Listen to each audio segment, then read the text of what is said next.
Hey guys, and welcome back for another episode in my history series, where today we're going to be taking a closer look at the famous pride or rainbow flag, how it came to be, what it means, and the journey it's gone on. You wouldn't think there'd be much of a history behind a simple flag, but it was actually the amalgamation of many stories, many people, and it's really interesting. Or at least it's interesting to me, and I hope it is to you as well. Fun fact, the study of flags is actually called vexillology.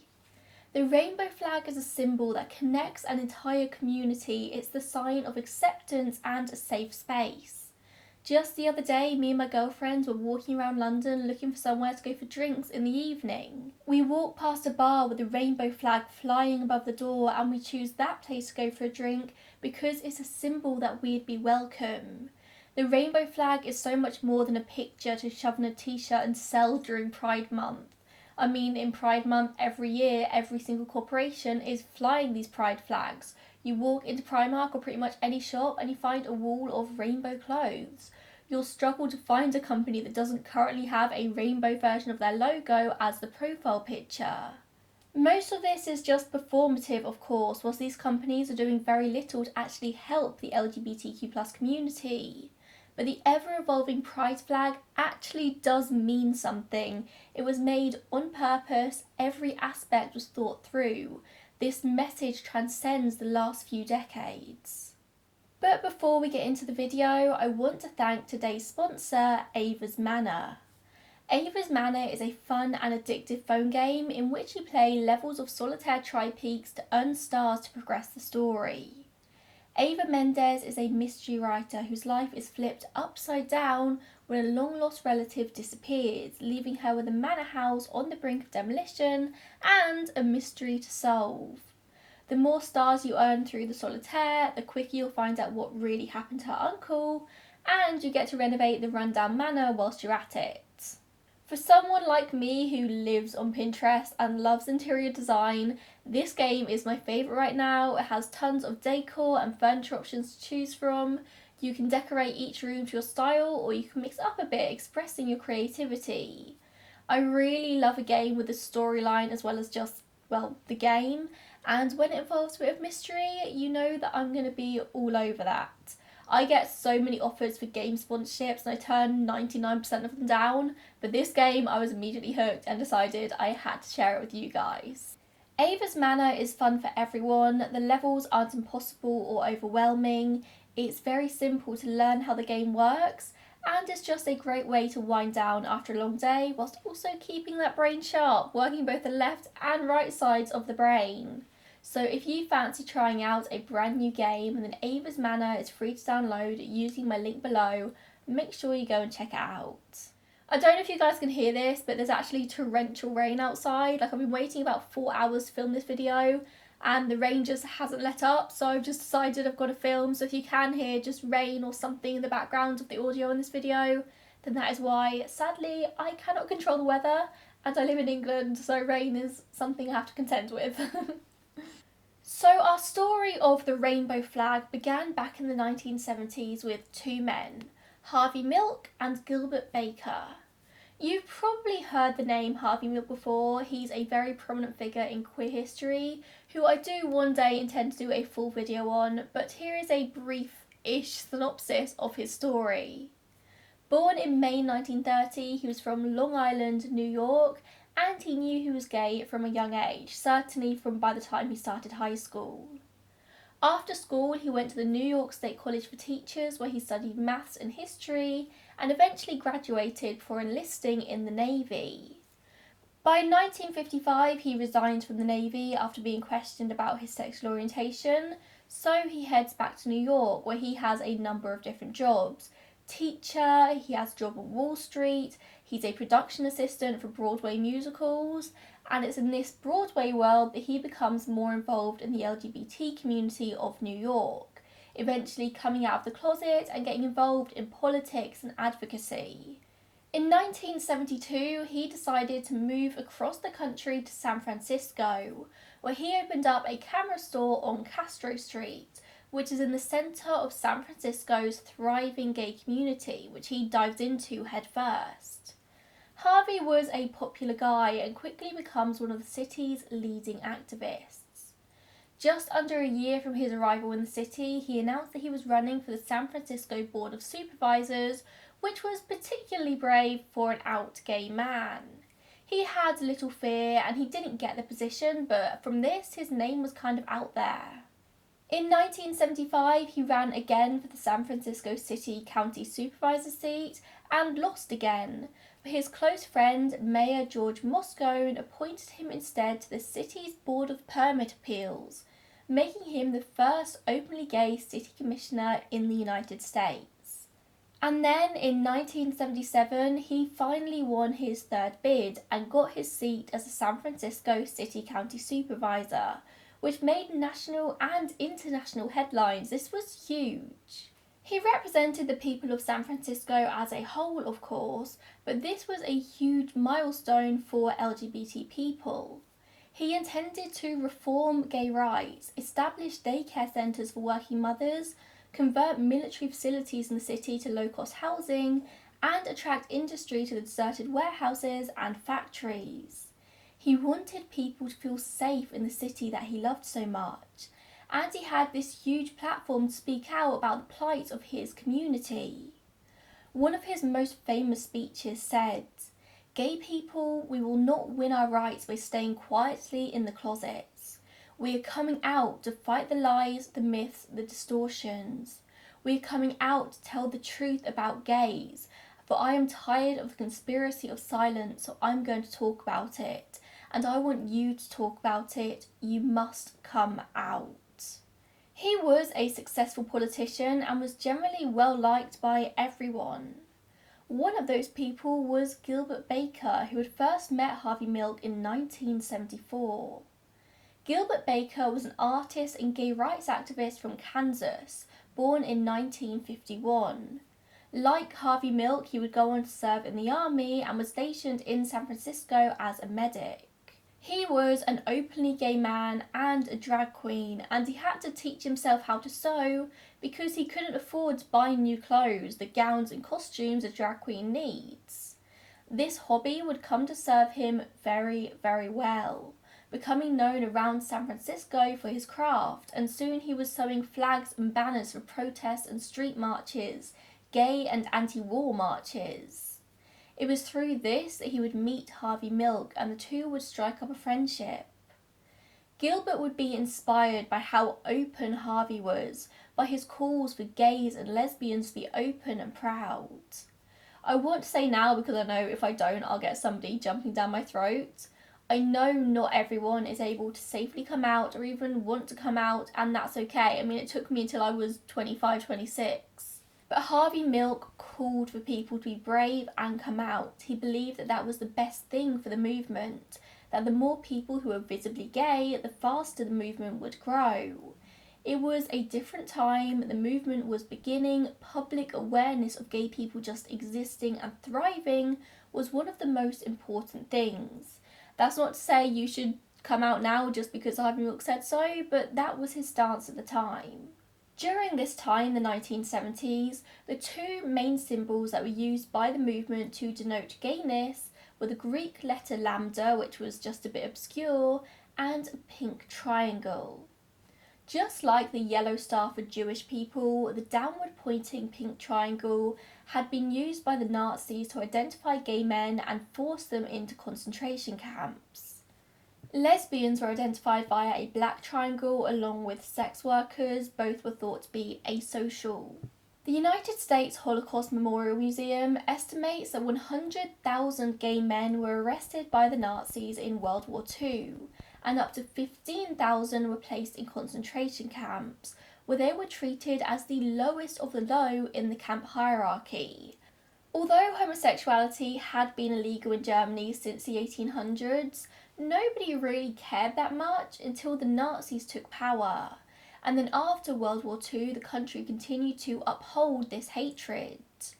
Lots of gay men remained incarcerated until the 1970s, the same decade that the pink symbol was reclaimed by gay men across the Western world, from Germany to the USA. using it now as a symbol of liberation and a pledge that history will never repeat itself. Even today, you will occasionally see the pink triangle being used, particularly at protests against the treatment of gay men and other gay people.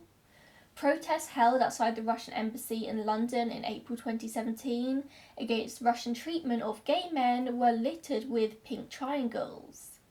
The symbol is now used as a reminder of the fight of homosexual men, but as you can probably figure out for yourself, it's not exactly a symbol of pride. It is a dark symbol with a dark past with attachments to murder and the Holocaust and Hitler. In the mid-70s, it became clear that the gay movement needed a new symbol, a happier symbol. Gilbert and Harvey decided they needed something beautiful, something made by the community for the community. And knowing how to sew, 27-year-old Gilbert Baker set about on this mission, knowing that it could be the birth of something wonderful. As he said in an interview with the Museum of Modern Art, Harvey's whole message in life was being visible, proclaiming proudly who you were. To Gilbert, who had been sewing flags for protest for years by this point, a flag made perfect sense because it's a way of saying, here I am, this is who I am. And the idea of using the rainbow pattern came quite naturally as well because it fit the diversity of the LGBT community in terms of race, gender, age and everything else. Plus rainbows from the sky, flags fly in the sky, it all came together really organically, Gilbert said. He later wrote, I thought of the American flag with its 13 stripes and 13 stars, the colonies breaking away from England to form the United States. I thought of the vertical red, white and blue tricolour from the French Revolution and how both flags owed their beginnings to a riot, a rebellion or revolution. I thought a gay nation should have a flag too to proclaim its own idea of power. Some people also suspect that the song Over the Rainbow by Judy Garland may have inspired this design, with Judy being somewhat of a gay icon at the time and still now. Judy was known to have many gay friends, a gay father, and even 2 gay or bisexual husbands at a time when homosexuality was incredibly taboo. Her daughter, Liza Minnelli, also famously married a gay man. A huge amount of Judy's fan base was gay men, an icon in the same way that Lady Gaga would be considered an icon today. Perhaps you've heard the term friend of Dorothy being used to refer to a gay man before, referring to Judy Garland's Wizard of Oz character, Dorothy. Judy Garland was intrinsically linked with the gays, with the fight for gay rights, and lots of people think that the rainbow flag is because of Over the Rainbow. This isn't actually true, but it's a nice thought. But anyway, I digress, back to the flag. The original rainbow flag was designed with 8 stripes instead of the 6 that you'll generally see today, each colour having a meaning, standing for something. There's hot pink for sex, red for life, orange for healing, yellow for sunlight, green for nature, turquoise for magic or art, indigo for serenity, and violet for spirit. Gilbert purposefully chose not to make the first ever pride flags at his home, instead opting to sew them at the Gay Community Centre at 330 Grove Street in San Francisco. Him and a team of friends, 30 volunteers, overtook the attic of the centre and got to work, with huge bins full of water and dye and thousands of yards of cotton. Gilbert would later say that he called a friend called Fairy Argyle, or later known as Fairy Argyle Rainbow for obvious reasons, who is known around San Francisco as the Queen of Tie-Dye. Gilbert wanted an organic tie-dye process and they figured it out together. Verbatim from the MoMA interview that I mentioned just a second ago, Gilbert said, I remember one day we had it all in the dye bath. You have to set out the dye and then you have to rinse out. We looked at each other thinking, we'll take it to the laundromat. Well, they have these signs at the laundromat saying do not dye, so of course we wait until everyone is gone late at night and run into a laundromat and fill every machine with quarters and blast them all. And the machines turn every colour of the rainbow. We threw Clorox in the machines afterwards, hoping that the next customers wouldn't walk out of there with pink underwear. It was certainly not like the way they are made today, but I treasure those memories because it really was a beautiful process, and I really love all the people who were there. This quote just really made me smile. I really highly recommend going to read the full interview, which I will of course link down below. Just this rainbow flag was born out of nothing but love and fun. Then Gilbert called another friend, James McNamara, who also knew how to sew just as well as him, and together they sewed the flag. Now, this wasn't just a small flag, as you probably already figured. This was full size, it was huge. It took 4 hands to get it through the sewing machine and then 20 hands to iron it all out once it was done. It was 2 flags of 60 foot by 30 foot, one with stripes and stars in the style of the American flag and one without. And they were on a time limit because the flag was to be made in time for the 1978 San Francisco Gay Freedom Day Parade, and Gilbert had been given $1,000 by the parade committee to get the job done. He promised the committee that this was going to be worth the money, that this flag would create a story and help create visibility of their cause, and you could say he succeeded. When finished, the flags were raised on the 25th of June 1978 in the United Nations Plaza in downtown San Francisco and were flown in the parade as planned. Gilbert ensured to get the flag photographed that day and that photograph distributed wherever he could, knowing that art was going to be the key to the flag doing well. Soon, Gilbert was approached by the Paramount Flag Company to mass produce the flag. The main reason the flag was eventually adapted to the 6-striped one that we know today is simply because in 1978 it was expensive to produce 8 different colours. The hot pink stripe was dropped first as that colour wasn't readily available, and then in 1979, the next year, the turquoise and indigo stripes became just one, simple blue.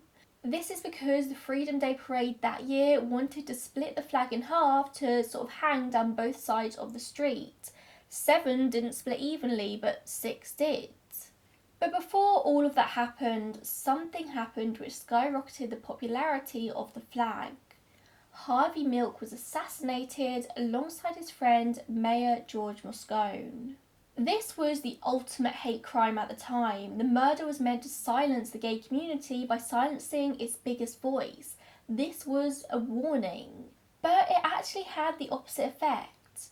People started buying the rainbow flag in their hordes to show their support.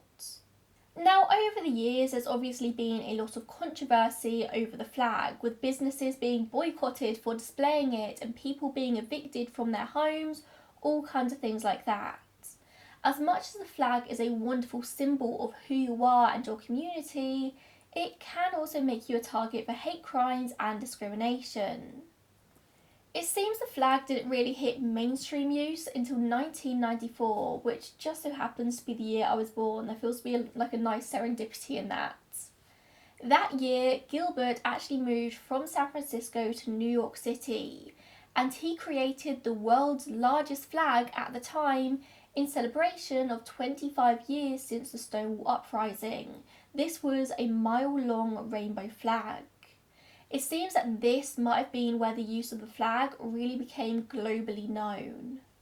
But not content with that record, in 2003, 9 years later, for the 25th anniversary of the creation of the flag, he built the largest flag yet in Florida, stretching across Key West from the Gulf of Mexico to the Florida Strait. For this, he restored the flag to its original 8-stripe version, and after the celebration, the flag was cut into sections and distributed to more than 100 different cities around the world.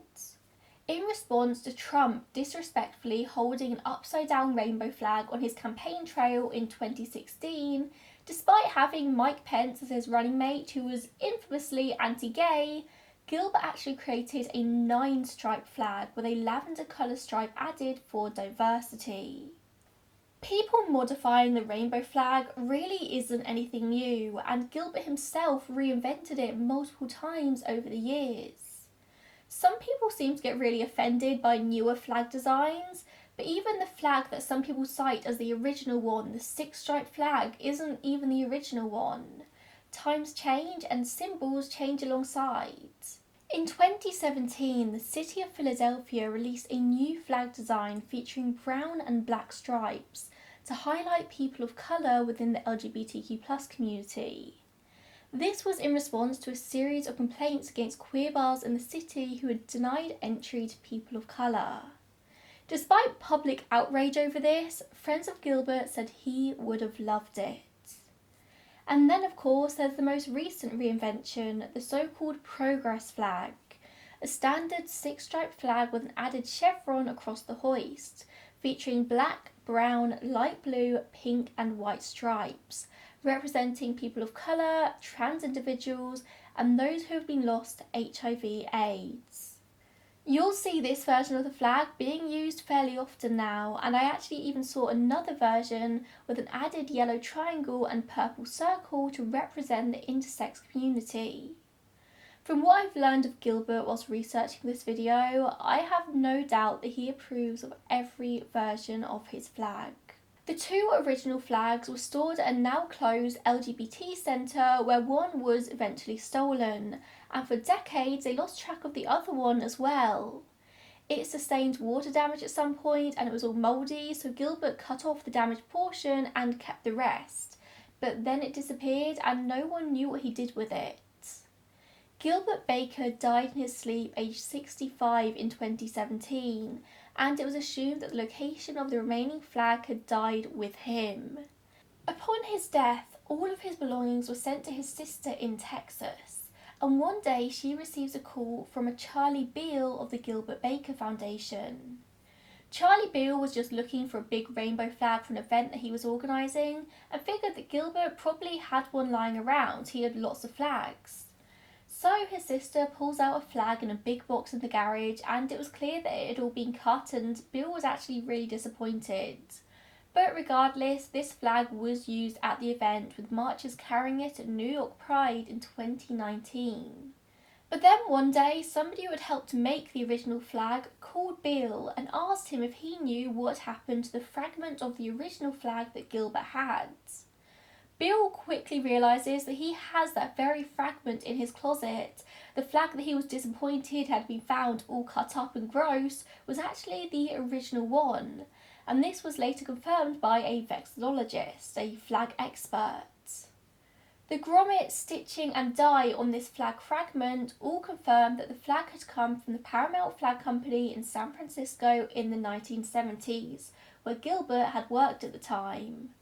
The lost flag was finally found and was eventually returned to San Francisco, where it was unveiled at the GLBT Historical Societies Museum in April of this year. Yes, GLBT, I said that right. Fun fact that the LGBT acronym was always GLBT up until the AIDS crisis of the 80s.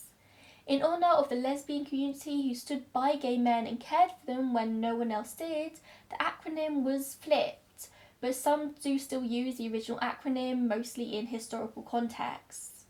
The most incredible thing about this whole story to me is that Gilbert Baker refused to trademark his design. He died a poor man, despite the fact that possibly billions of dollars have been made using this rainbow. He dedicated his entire life to propelling the gay rights movement forward, never faltering for a second, and the vision that him and Harvey Milk had back in the 70s came to life more vividly than I'm sure either of them ever imagined. So, as I said at the beginning of this video, the pride flag is a symbol of hope, of safety. For many queer people, it's a sign that you're welcome here. Who knew that flags could be so interesting? I'm so glad I looked into this. If you have any other fun facts about the pride flag, or just flag facts in general, I'm now finding myself really interested by flags, then please leave them in the comments down below. And please don't forget to check out Ava's Manor. There will be a link in the top line description box for you to go and download it.